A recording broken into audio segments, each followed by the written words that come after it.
لكي تكوني ساحرة استعملي رائحة صفية زغلول. ده الإعلان اللي ظهرت بيه كوكب الشرق أم كلثوم للترويج لمنتجات مصانع الشبراويشي، واللي كان على رأسهم كولونيا 5 خمسات، واللي كانت العطر المفضل لأغلبية المصريين وقتها.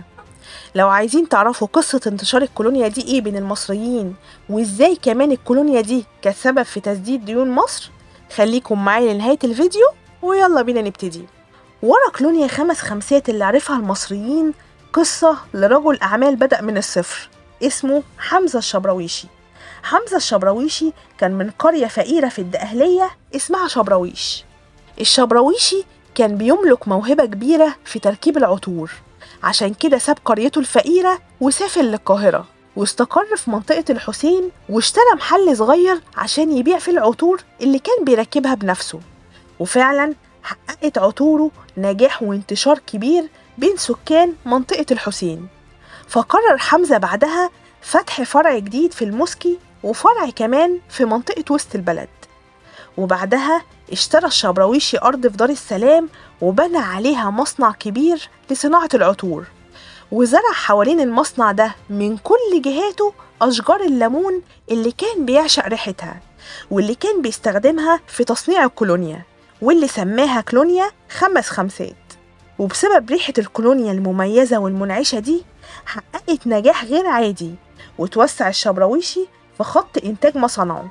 فبجنب صناعته للكولونيا بدأ يصنع مستحضرات تجميل تانية كتير، زي بودرة التلج والعطور المختلفة بروايحها الكتيرة، واللي كانت بتستخدمها السيدات في الوقت ده. كانت كولونيا 5 خمسات من الهدايا المميزة في الاحتفال بعيد الأم. فكان الشبراويشي بيبني كل سنة وقت عيد الأم نافورة في أرض المعارض، ولكنها ما كانتش بتضخ مية، كانت بتضخ كولونيا 5 خمسات.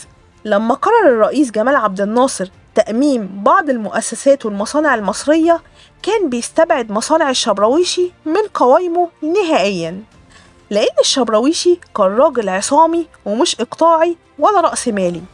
والموضوع ده زود عدد الحاقدين والكارهين للشبراويشي.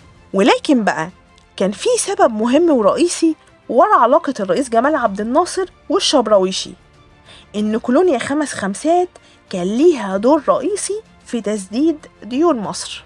وقت بناء السد العالي كانت مصر مديونة لكتير من الدول، وكان بيتم سداد جزء من الديون دي في شكل عيني على هيئة بضائع تجارية، زي مثلا تلاجات إيديال، منسوجات قطنية أساس دمياطي. وكانت في كتير من الدول بتشترط إن البضاعة تكون كولونيا 5 خمسات. كان الرئيس جمال عبد الناصر زبون مميز لمنتجات الشبراويشي، وخاصة كولونيا 5 خمسات. بيحكي واحد من القيادات الأمنية، وكان وقتها ضابط صغير مسؤول عن تأمين مؤتمرات الاتحاد الاشتراكي. وفي يوم دخل عليه واحد من موظفين الرئاسة، وكان شايل للرئيس جمال عبد الناصر شنطته الخاصة. فأصر الضابط على تفتيشها. الضابط بيقول: لقيت جوه شنطة الرئيس جمال عبد الناصر فوطة وفرشة شعر وخرطوشة سجاير وإزازة كولونيا 5 خمسات. انتشرت الكولونيا لجميع دول العالم العربي، وتم تصديرها للسعودية تحت اسم كولونيا سعود، والسودان كانت عليها صورة مطربهم الأشهر عبد الكريم كرومة. في نهاية سنة 1965 اتعرض الشبراويشي لوعكة صحية كبيرة، وسافر لسويسرا للعلاج، وبعدها سافر للبنان للنقاهة. وهناك أعجب الشبراويشي بطبيعة لبنان الساحرة، فقرر افتتاح مصنع صغير لتصنيع العطور. ولكن أعداء النجاح والحاقدين للشبراويشي بدأوا ينشروا الشائعات في مصر إن الشبراويشي هرب للبنان وصفى أعماله في مصر. فقرر جمال عبد الناصر تأميم مصانع الشبراويشي ومحلاته وعرضها للبيع. وفعلا تم بيع مصانعه ومحلاته ومنزله وأرضه الزراعية لشركة السكر والتقطير بمبلغ زهيد جدا ما تجاوز 165 ألف جنيه. عرف الشبراويشي الخبر وعرف إنه ما ينفعش يرجع لمصر تاني، فاستمر في لبنان ينتج ويواصل نجاحه لحد ما توفى في نهاية الستينات. ورجع جثمانه لمصر لأن حسب وصيته الأخيرة إنه يدفن في مصر.